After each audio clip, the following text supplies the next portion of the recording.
takbirnya diganti dengan kalau sholat Idul Adha Idul Fitri pakai takbir, kalau gerhana pakai istighfar. Ya, ini 5 apa? Maka ambil yang paling sedikit. Ini udah bisa pilih berarti Pak. Kalau udah bisa jawab, ambil yang sedikit. Kalau ragu 5, ambil 4. Kalau ragu 4, anggap di 3. Walaupun yang di belakang udah merasa 6 atau 7. Karena keyakinan di dalam sholat tidak harus mendengar omongan orang. Bapak sholat yakin sudah 4, walaupun di belakang makmum berdiri lagi, silakan. Kita mah sudah yakin 4. Keyakinan kita tidak bisa dirubah dengan makmum. Kata makmum subhanallah, oh kita udah yakin 4, udah duduk, udah subhanallah Pak. Ini 3 4 ya, 3 4 ya. Jadi kalau kata Nabi, jadi da ma yaribika ila ma la yaribika. Tinggalkan keraguan-raguan, walaupun kata jamaah salah enggak usah didengar. Ambil keyakinan. Kita udah yakin 4 udah. Kalau nanti berdiri lagi marah ragu, kok sholat saya 5. Nah itu ya Pak ya. Jadi keyakinan. Di dalam takbir sholat Id pun begitu. Kalau ragu-ragu apa 5 apa 6 apa 4, maka ambil yang sedikit. Wajib ta'yin Idul Fitri min Idul Adha. Wajib hukumnya kita mentakyin Idul Adha dan Idul Fitri supaya beda. Dan disunatkan setelah sholat yaitu khutbah. Khutbahnya seperti 2 khutbah, cuma bedanya di khutbah pertama ditambahin awalnya dengan takbir berapa kali? 9 kali. Di khutbah yang kedua berapa kali? 7 kali. Gitu ya. Wa yusanu ayyukabirun nasi fa'idul fitri. Disunatkan bagi manusia ketika sholat Idul Fitri membaca takbir. Harus hafal semua, waktunya mulai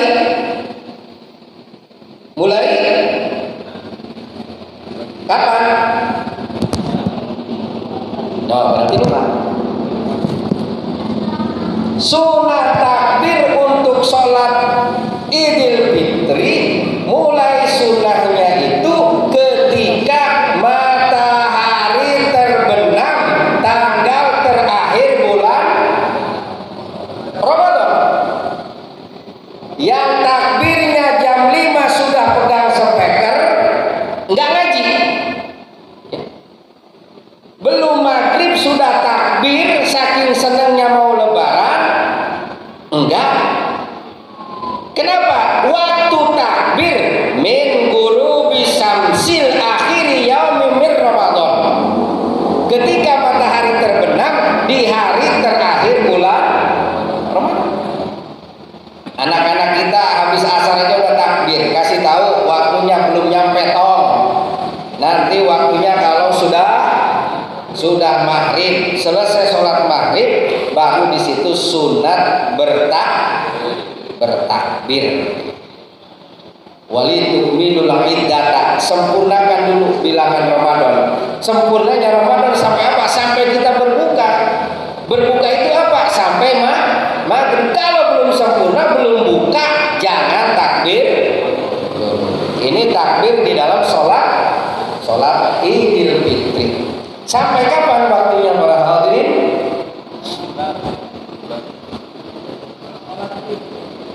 Sampai kapan? Ada yang selesai sholat Id masih takbir, saking rajinnya. Mentang-mentang lebarannya setahun sekali. Kalau imam sudah naik untuk khutbah, udah habis waktunya. Ini dalam sholat Idul Fitri. Beda dengan sholat Idul Adha. Sunat takbir dilaksanakan pertama yaitu pintu rukin di jalan-jalan boleh, wal manajil di rumah-rumah, wal aswaq di pasar, wal masajid. Sebetulnya di masjid ini mendingan kalau bisa nih, karena masjid tiap hari buat ibadah, buat sholat, buat khutbah, buat azan. Yang sangat halus mah yaitu di pasar. Kapan pasar diazanin? Kapan pasar ditakbirin? Ini sunnahnya pas lebaran itu di pasar ditakbirin, ya. Nah, pulang kampung semua. Kalau udah lebaran mah Jakarta udah sepi dah, ya. Makanya dulu Pak Ustaz Mustafa bilang kalau khotib di Ramadan di bulan Idul Fitri ini nggak boleh 500.000. Orang mau pada pulang kampung, dia mah bela-belain ngejedong di Jakarta. Ya. Nanti mudah-mudahan dari pemerintah ada ya yang khotib, jadi orang nggak pada pulang. 1 juta, 2 juta, ya gitu ya. Maksudnya bukan kita menguangkan ilmu ya, cuman kita menghargai ilmu begitu. Belain nggak pulang kampung, nggak apa ya gitu ya. Ya. Jangan menganggap remeh. Udah 300 saja udah lillahi ta'ala. Yang antum yang khutbah silakan 300. Mau enggak? Umpama ya. Ente udah jangan pulang khutbah aja lumayan 300. Mau enggak? Umpama di masjid, di pasar, masyian warokiban, berkendara keliling boleh. Ini kalau Jakarta sudah aman dari corona, mungkin keliling di Monas di mana itu boleh Pak nanti sofatul qulub, terus lagi dandani hati, nyari mobil bak terbuka, bawa speaker takbir keliling, sementara masjid kita kosongkan dulu, kita muter. Dan ini sunnah masyian warokiban, berkendaraan, berjalan. Bahkan di dalam kitab Minhajul Qawim, di jurang-jurang, di lembah-lembah, semua tempat yang tidak pernah dipakai buat beribadah, ketika malam Ramadan, malam Riyaya, kita disunatkan takbir di tempat tersebut. Di Kalijodo bukan tempat main saja Pak, nanti malam Lebaran kita takbir di sono. Pulang semua ya Lebaran ya. Qaiman wa qaidan, berdiri berjalan, mutajian sambil tiduran, bi jamil ahwal, di dalam posisi apapun. Ketika malam Idul Fitri kita disunatkan membaca takbir ila duhulil imam bi sholatil id, sampai imam masuk untuk sholat id. Artinya begitu imam naik untuk melaksanakan sholat ini, takbir itu sudah selesai, tidak ada. Kecuali Idul Adha. Kalau Idul Adha ini sunnahnya boleh bertakbir, yaitu mulai tanggal 9 ba'da subuh yauma Arafah. Jadi tanggal 9 Idul Adha. Jadi habis sholat subuh Pak, enggak usah berlanjut sampai siang, habis sholat saja. Nanti tulisannya begitu maghrib, ba'da maghrib, ba'da isya, terus sampai sepanjang masanya sampai 3 hari tasrek, dan terakhir yaitu ba'da asar di hari ketiga di sholat di hari tasrek. Itu ya. Selanjutnya para hadirin rahimakumullah, sekarang kita beralih kepada sholatil khusuf, sholat gerhana. Berapa rakaat? 2 rakaat. Antusolliya rakaataini, 2 rakaat. Dan sholat gerhana terbagi menjadi 3 cara. Yang pertama iktisor, al-aqol. Ya. Jadi singkat, paling tidak ya. Paling tidak daripada sholat gerhana ini para hadirin, ini cukup dilaksanakan, cukup dengan 1 kali ruku, 1 kali rokaat. Nanti kan caranya saya terangkan dulu Pak ya. Ini yang paling tidak nih. Yang kedua nih, yang dipakai ausat pertengahan 2 rakaat. Di setiap rakaat 2 kali berdiri dan 2 kali ruku. Jadi Fatihahnya diulang. Setelah Fatihah, surat, ruku, kita berdiri lagi, Fatihah lagi, surat lagi, baru ruku terus sujud. Ini yang dipakai. Jadi berdirinya 2 kali dari yang rakaat, rukunya 2 kali. Udah ada di ini nggak Pak? Udah ada di pemahaman Bapak-bapak nggak? Karena ini sholat gerhana kan jarang ya. Kalau mau lebih jelas, boleh berdiri seorang. Boleh berdiri, ya. Kalau udah paham nggak apa-apa. Kalau udah paham nggak apa-apa. Ya. Nah ini sholat gerhana ini beda dengan yang lain Pak. Rukunya 2 kali, berdirinya dua kali. Jadi Mas Manto tinggal praktek aja ya Mas ya. Selesai Fatihah, selesai surat, Mas Manto ruku.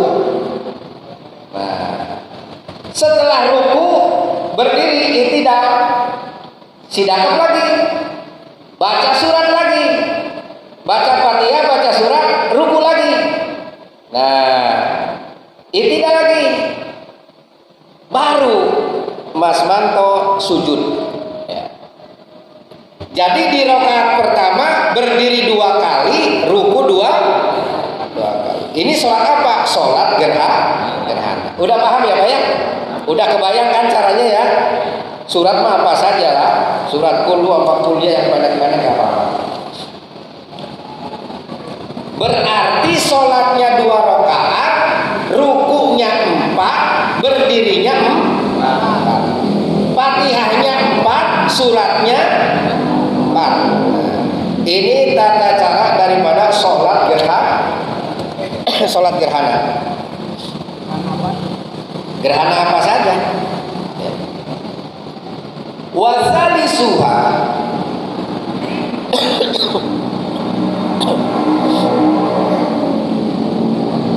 maaf dilewat.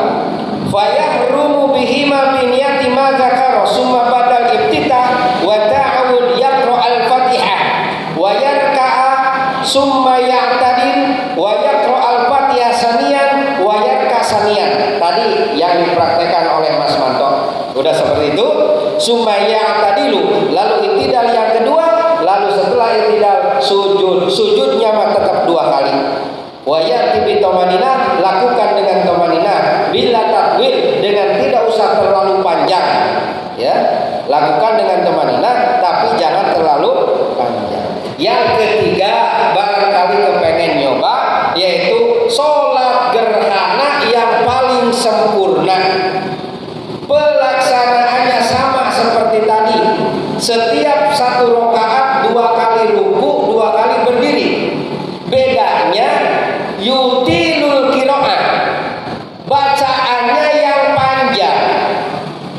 Yang panjang itu apa? Yang panjang bacaannya setelah kita membaca surah Fatihah, lalu lanjut dengan membaca surah Al-Baqarah semua. Kata Mas Roni, enggak lagi dasar sholat begini. Suruh baca Baqarah sambil tidak sholat aja enggak khatam kita sekali ya. Bisa 3 hari Pak. Itu karena berapa juz tuh Al-Baqarah ya, saking panjangnya. Ini di zaman sahabat, di zaman Rasul begitu. Sholat 2 rakaat, sholatnya cuma 2 kali berdiri, 2 kali ruku. Rakaat pertama apa? Rakaat pertama yang dibaca yaitu surah Fatihah, setelah itu Al-Baqarah. Di dalam berdiri yang kedua, itu kan masih rakaat pertama, tapi berdiri mau yang kedua. Baca lagi setelah Fatihah, asani fil qiyami ala Imran. Baca surah Al-Imran, ya.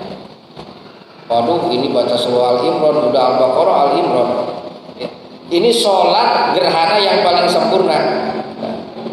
Nanti di rokaat ketiga, rokaat keempat, atau berdiri di rokaat kedua tapi berdiri yang kedua dan yang pertamanya, yaitu keterusan setelah surah surah Al-Baqarah selesai, lalu surah Al-Imran, setelah surah Al-Imran surah apa? Yasin. Jauh lah. Setelah Al-Imran surat apa? Setelah An-Nisa. Nah, itulah pokoknya 4 surat. Saking seringnya membaca Quran gak hafal kita ya surat-surat aja. Itu yang sangat sempurna dan mungkin kalau dipraktekkan orang bubar semua, ya. Karena sholatnya panjang sekali. Bukan hanya bacaan surah dan Fatihahnya, waruku'ani 2 kali rukunya pun yatilu tasbih. Banyakin tasbih. Sebanyak apa?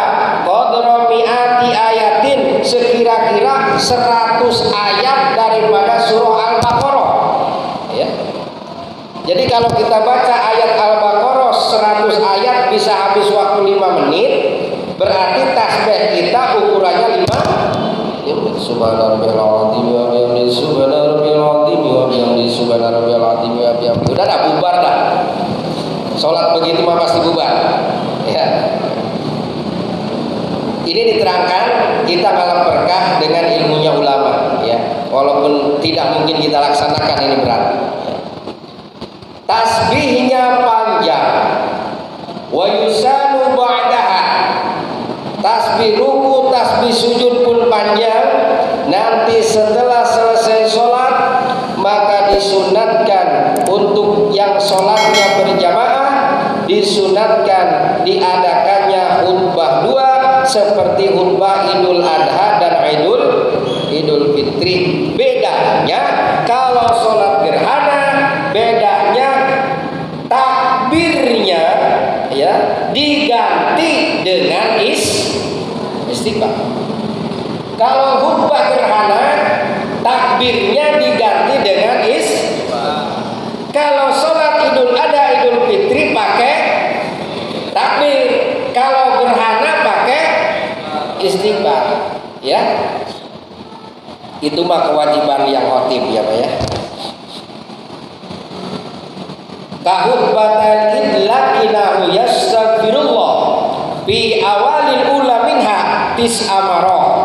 Di khutbah yang pertama baca istighfar 9 kali, di khutbah yang kedua baca istighfar 7 kali. Sama ya Pak ya.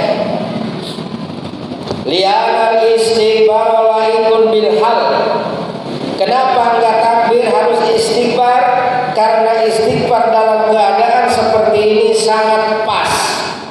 Li'anal kusufa mimma yahubullah bihi ibadahu. Karena gerhana ini satu tanda Allah sedang memberikan rasa takut kepada hambanya, agar berpikir suatu saat nanti ketika matahari ditiadakan, alam ini akan gelap seperti ini ya. Dan kita berkaca bagaimana kalau dalam kehidupan tidak ada satu nikmat matahari ya. Baju basah terus, kita kekurangan segala macam yang diperlukan tubuh. Mungkin kalau matahari tidak terbit 1 bulan, semua makhluk sudah meninggal.